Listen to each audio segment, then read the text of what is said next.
Hi, good afternoon. Welcome to the Marketplace. Coming up, International Monetary Fund program conditionalities force government to reverse suspension of price stabilization and recovery levy on petroleum products. That's revelation from the Chamber of Bulk Oil Distributors. I don't envy the government and what the MPA recently tried to do by taking off the price stabilization. And what is the communication as in the rationale behind it? Clearly from my intel and what I gathered, because the headmaster is in town. Also ahead, we explore how the current power crisis is affecting the creative industry. The issue of unstable power supply across the country has really affected many sectors, and the creative sector specifically has not been spared as well. It was sort of a relief when the ECG indicated some days or weeks ago that there was going to be some stability. And as the country grapples with power challenges, there's an increase in demand for generators, but dealers are unable to meet demand because of the unstable exchange rate.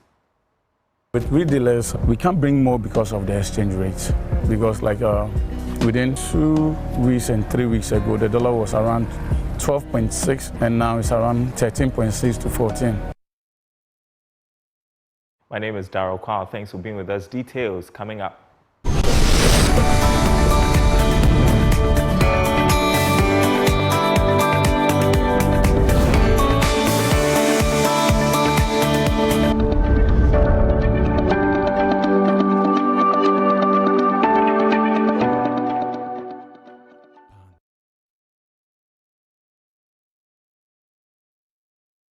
Thanks for staying with us, everyone. Now, first up, government was forced to reverse the suspension of the price stabilization and recovery levy on fuel prices because of the IMF program conditionalities. That's according to Chief Executive of the Chamber of Bulk Oil Distributors, Dr. Patrick Kwawu. The reversal has resulted in some significant increase in fuel prices, with diesel reaching almost 15 cedis a litre. Dr. Kwawu has been sharing his frustrations about the move on PM Express Business Edition. I don't envy the government and what the MPA recently tried to do by taking off the price stabilization. And what is the communication as in the rationale behind it? Clearly from my intel and what I gathered, because the headmaster is in town. IMF? IMF is not happy with the yes, the you cannot, because you've submitted your revenue profile where you are going to generate all this from, and 3 months or so into the year, you come back and change a certain guaranteed or assured revenue stream that because either for whatever reason, because our boss wants to look good or his bosses or the government wants to look good, they decided to take something away, which necessarily expose that. But do you think it's a good thing? Because I would say it distorts your whole prices. The planning, because within 24 hours, the prices have started shaking here and there. There are certain products that if you really are for, and you are signing up for COP, whatever, and all those treaties, then I don't see why we should have taxes or levies on LPG, for instance. I still have a strong view about why have subsidy for premise when you know you can't pay it and you are not even paying it on time, and then those who even imported the PMS, you've not been able to pay them. And if you are to look at the numbers involved with the subsidies that is provided for premise, it doesn't make economic sense. It appears that the IMF is not happy with this whole thing being taken over, and that's why they have to bring it back. And that's what you picked up as well. But yes, that is what I picked up. But that is a major disruption for your business, as you said. Well, joining me on Zoom is Professor William Sepra, who is Associate Professor of Finance at the Andrews University, to discuss this. Good afternoon to you. So it's becoming pretty clear why the government reversed the suspension of the price stabilization and recovery levy. Big Brother is in town and will not have any of that. Government wanted to look good. Is that the case? Good afternoon, Daryl, and your viewers. If you ask me, I was surprised that MPA came out with that directive, all because they looked at the trend, noticing that the crude price was going up. Data shows that between April and June, with the exception of 2018, the trend has been that price of crude goes up. So that is the pattern established. Thereafter, it starts to come down.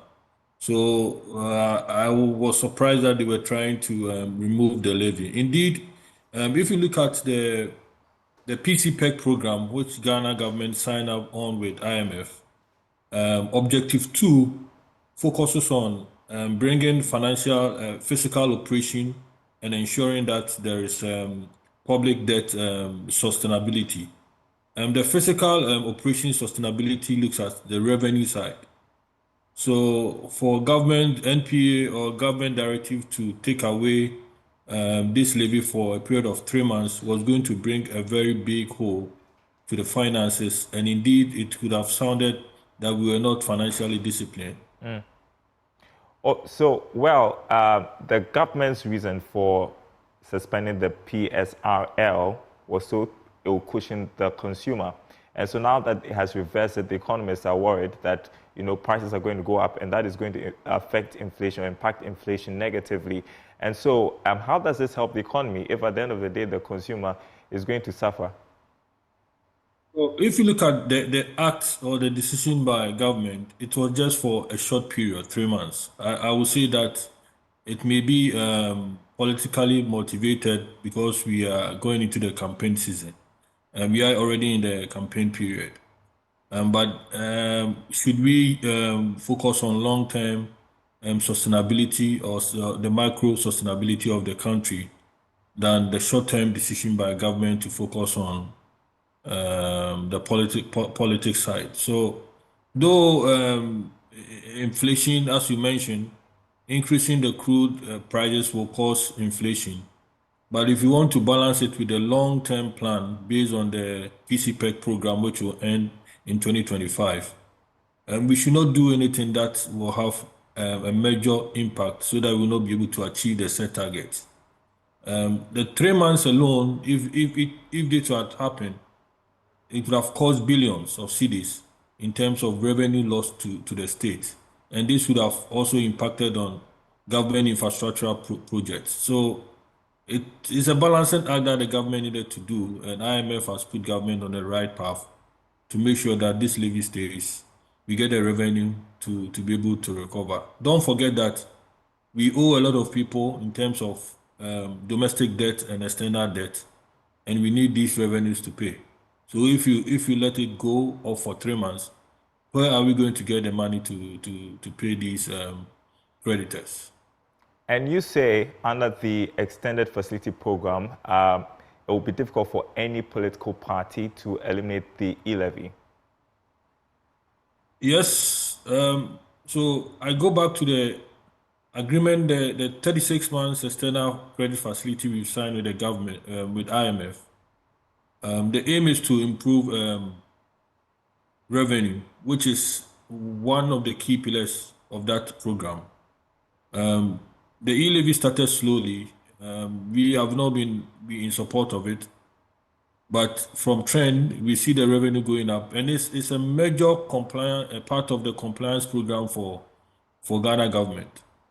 Any political party that tries to delete or remove it totally means that we will not be able to achieve our set target, and which means that just after 2025, if we take e-levy out of the program, we may also enter into another IMF program again.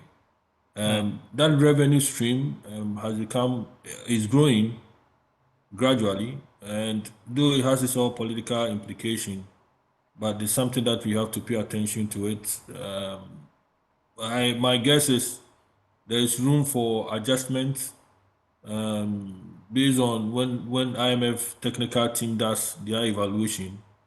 They may ask government, you can have the right to probably reduce the rate or adjust the terms, or in terms of who will pay what based on some of them. But to take it totally out, I mean, it's going to bring a big hole. Meaning, any government who takes e-levy out will find another way to bring another tax component to replace that revenue lost. And what would that look like? I mean, you're saying that we can't take off e-levy, we can't suspend a PSRL, and so and you talk about room for adjustments. How can that be worked out? So the room for adjustment, normally IMF technical team will support the country to do detailed analysis and see if we are removing e-levy, is there another tax item that we can increase the rate to adjust to take care of the loss in e-levy? Off my head, we already have a tax on the telecommunication tax, the CIT that we pay. Initially, that had been my proposal that we should have increased that tax handle, the rate. It's also part of electronic transactions. Instead of having a new tax line called e-levy, that brought those confusion. So this is the other way around. We increase some tax rate for some of the tax lines, and then that in that case we will be able to take out e-levy. So whatever party comes into power, that is what is going to happen. They will find a way to increase one of the tax handles to take care of the revenue loss when e-levy is abolished. So it will be a disguise, but just that you will not see e-levy as a line item, but it will go into another tax handle to make up for the shortfall in revenue. All right, Professor Williams Ripra, Associate Professor of Finance at the Andrews University. Thank you so much for speaking with us on The Marketplace. Well, next, we turn to the erratic power supply, commonly known as doomsday, and how it is affecting creatives. The phenomenon poses significant challenges to filmmakers, graphic designers, musicians, and other creators who heavily rely on electricity for their work. This is our focus on today's edition of Show Business. I'm joined by culture journalist with myjoyonline.com, Kenneth Aotudako. And so, Kenneth, what exactly is the situation on the ground? How are creators being impacted by doomsday as well? As you rightly mentioned, Daryl, the issue of unstable power supply across the country has really affected many sectors, and the creative sector specifically has not been spared as well.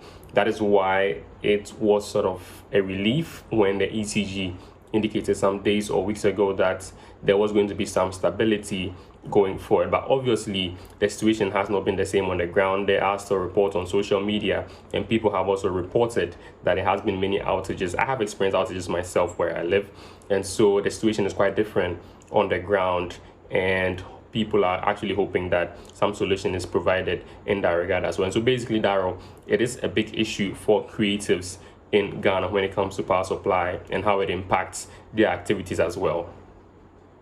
What are some of the specific ways through which work is being affected as far as the creatives are concerned? There are actually a myriad of ways in which the sector is being affected by these outages. Imagine the amount of workflow being disrupted by each of these outages. I mean, there are so many ways that productivity can be lost as well in the process, because there's so much work that usually is going on. And so if you have a producer working on like a very lengthy project and getting to the tail end, they have the power cuts basically, and imagine the amount of work that has been lost just by that one action. And so productivity is basically stifled, and the nature also that some of these outages are experienced can also go on to damage equipment that are being used by these creators. And so if the very expensive gadgets that usually cost an arm and a leg in that particular space get damaged through this outage, imagine the amount that has been incurred by whoever owns this product or this gadget. And so that is some money that was not budgeted for but has to be expended just because of an outage. And so there is that as well, in addition to increased costs, and also the fact that the creative inspirations are also going down the drain just because of this issue. And so these are some of the ways. These are not all, but this is just a few for time purposes that creatives are being affected by the doomsday situation currently. Well, so let's speak about strategies, shall we? What strategies can be adopted by these creatives to cope with the erratic power supply in the interim? Now, at this juncture where there is really no end in sight for this development, the creative industry or persons in that space have no alternative but to basically find ways to mitigate the issue until solutions are found, basically. So one of them could be, the scheduling of a very, a very serene timetable personally around the periods where they feel like there will be some electricity stability in their communities or neighborhoods. I mean, unfortunately, there is no timetable for this erratic supply right now, except for notices that are being issued right before an outage as well. And so that may be quite a problem. But if you have, you know the trend in your community, you may have to start to work around that as well. It also has to do with investing in backup, power tools for if it's a studio that you are running, if it's whatever facility you are running that requires electricity, you may have to start investing in power devices as well, and also go on to try utilizing some offline tools techniques, which may also help you not necessarily work online if you are someone who also needs electricity or internet to be able to access some of these tools that you usually use. Maybe you may have to develop other alternatives in terms of things that you can do offline, and then when you have enough or stable power supply, you can just migrate those projects onto the gadgets that are connected to the national grid as well, and also basically collaborate with other people who may have some of these resources that I have listed, but you don't personally. You can basically collaborate with them as well to create a very conducive atmosphere for the various parties in basically this arrangement as well. I mean, it is a very difficult task. It is an uphill one, but being innovative and being able to adapt to situations are also a knack of a creative person as well. So hopefully the situation gets resolved very soon. But for now, these are some of the few solutions that you may want to explore if you are creative, looking forward to do more with the electricity that you are getting or not getting at all. Kenneth Awochidaku, the culture journalist with myjoyonline.com. So still with power supply challenges, some generator dealers have revealed the unstable exchange rate is negatively impacting their business. According to a dealer, Akupo of Usuhene, the recent power outages have led to an increase in demand for generators. However, the unstable exchange rate is accounting for the inability to meet demands. Today on Joy Business Shopping List, he shares how much it will cost customers to acquire generators. Welcome to another edition of the Joy Business Shopping List. Today we put the focus on the standby power supply industry. With the recent power outages, one would be looking for a good alternative source of power. Come with me as we find out how much it will cost you to acquire generators for your homes, offices and institutions. We are into refurbish of generators, and we import some from UK and Turkey as well. What type of generators? We do industrial. Normally we do in most industrial and residence gensets. Walk us through your prices. If someone wants to get a generator from you right now, how much should they be looking at? It depends the sizes that a person wants. We do from 12.5 and beyond. So normally residence starts from 15, 10 to 20. The 20 currently, the prices varies between the foreign exchange, normally foreign exchange, and what happened at the port. So that is what you determine to sell.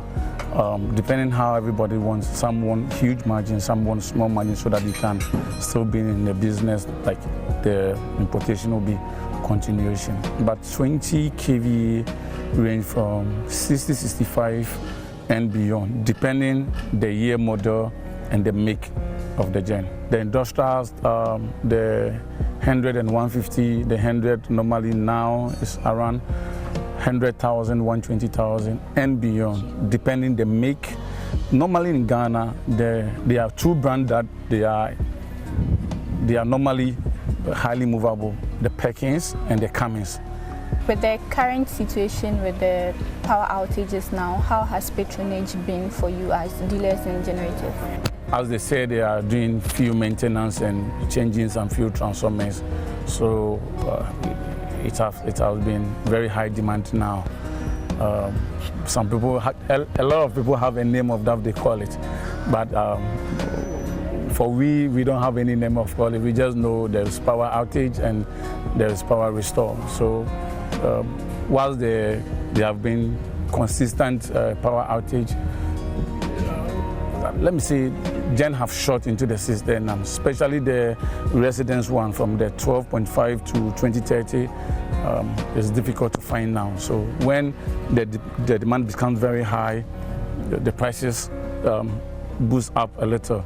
We could all testify what happened at the COVID time when a lunka of Gary becomes 1.5 and etc. compared to 25 cities now. That is not what I mean, but depending who is selling it knows now the demand becomes very high, so the person will boost his or her price a little up. For a residential generator, a few months ago before the power outages, how much would someone have to part with to acquire? A few months ago, let's say somewhere start from last year, November, up to this November, September to December, around 38 to 45,000, you could get a fairly used genset at your residence. But whilst there's shortage and high demand, now you start from 60, 65 and beyond. I tell you, there's not a lot of money in the system, so people want to do payment terms, and payment terms doesn't help into this system, because when you accept payment terms and you sell it for the person, tomorrow dollar is one way up. Since December, it has been moving up. So selling becomes a little difficult depending how you negotiate with the person. Demand-wise, is there a high demand from the industries and institutions rather than the residences? Yes, demand-wise, let's say the churches and the medium factories are those ones that they are really calling high. Residents, if at least once, maybe you get someone who wants to buy. You import your gens as well. Are there any challenges you face with the CD and the exchange rate? Is truly, honestly, it's disturbing this business. Honestly, because when you bring gen from UK, perhaps like you bring 20 or 5 generators from UK today, and the capital is like £30,000. The following month, like a month or two, that you need to add up, because as I said previously, you need to do payment terms, and we are not allowed to sell in foreign exchange. So you sell in the local exchange rate, and by the time the person finishes paying in a month or two, means there's no profit margin, and maybe you need to add up a little. Would you say this difficulty is also a reason why the shortage is happening, apart from the fact that there's an increase in demand? With retailers, normally we can't bring more because of the exchange rate. Honestly, with few people, and the people we talk to ourselves is due to the exchange rate, because like within 2 weeks and 3 weeks ago, the dollar was around 12.6, and now it's around 13.6 to 14, and even if you go to the bank, there's no even dollar for you to do your importation. Maybe you want to push like $50,000 or $30,000, and they may tell you can't do all at a go, maybe tomorrow and the next week. So that is why we cannot purchase a whole lot of. That is why we plead to the government, we plead to those people who matters to make the exchange rate stable, at least a month. You know, if you are going to buy for 12.4 or 12.5 within a month, you can do your budget very well. But in this situation, you can't run at one consistent budget. Today, different price, tomorrow, different price. That was a standby power supply dealer sharing with us the cost of acquiring generators in these critical times. According to them, due to the recent power outages, there has been a shortage of generators in the system. For Joy Business, Jesse Era Magbakbo. All right, one more story before we go. The Institute of Economic Affairs has urged the Bank of Ghana to embark on the necessary reforms that will create the fiscal and financial gap needed to enhance the nation's economic growth. According to Director of Research, Dr. John Kwawu, the nation is still yet to recover from the downward growth trajectory recorded in the last 2 years. He spoke to the media in Accra. Ghana is facing a serious debt crisis, and the government is working on a plan to fix it. This includes restructuring debt, tightening spending, and making changes to boost the economy. However, the Director of Research at the Institute of Economic Affairs, IEA, an economic think tank, Dr. John Kwawu, says the central bank needs to do more to close the fiscal gap. The lower deficit reflected almost entirely lower expenditure. Both the lower expenditure and deficit occurred on the back of reduced interest payments due to the domestic debt exchange program, which was not fully captured in setting the fiscal targets. The fiscal targets must also be considered in the context of suspended external debt payments since 2021, which would make the figures look ordinarily more favorable. Achieving durable, favorable fiscal outcomes would require both revenue and expenditure reforms that limit the fiscal gap and the required financing. Dr. Kwawu is urging the government to implement policies that will accelerate economic growth. The governor reported that growth in 2023 was above expectations. He referred to GDP data released by the Ghana Statistical Service that indicated real GDP growth was higher for 2023 compared with the revised target for the year, and that the growth was driven by the services and agriculture sectors. It is a fact, however, that even this higher growth in 2023 was still lower than those recorded in 2021 and in 2022, implying that the economy is still yet to recover, let alone turn the corner, as is being suggested by the economic managers. The Institute of Economic Affairs proposes that the central bank should embark on a coordinated fiscal and monetary policies to promote durable macroeconomic stability and sustain growth. That's the marketplace. Thanks for watching. More news on our website, myjoyonline.com/business. My name is Daryl. Enjoy your weekend.